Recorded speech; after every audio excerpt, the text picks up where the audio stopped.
কাঁচা মরিচ দিলেন, একটু কাঁচা মরিচ বাটাও দিয়েছেন, হ্যাঁ শুকনা মরিচও দিয়েছেন, আবার হলুদও দিয়েছেন। দিয়েছি। আচ্ছা, এখন দিব জিরা মশলা। এত মশলায় পরিপূর্ণ এই খাবারটা আমি জানি না কেমন হবে। আচ্ছা, মনে হচ্ছে খুব ভালো, এবং মশলার ঝাঁঝগুলো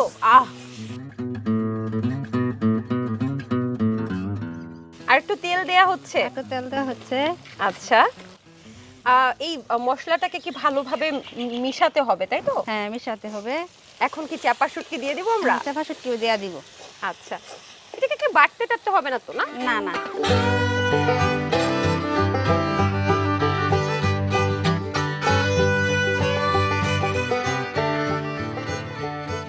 ময়মনসিংহের আর ঐতিহ্যবাহী খাবার কি কি আছে?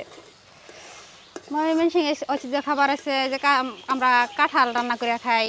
আচ্ছা, কাঁচা কাঁঠাল নাকি? কাঁচা কাঁঠাল। ও, কাঁচা কাঁঠাল কি দিয়ে রান্না করেন?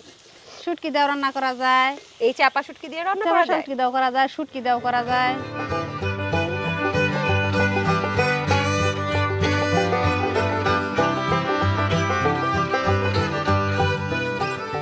এটা কতক্ষণ আসলে এই ভাজা লাগবে?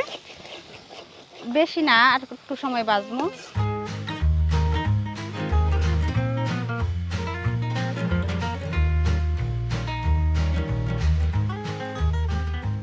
দর্শক, কি যে সুন্দর একটা ঘ্রাণ আসছে আসলে।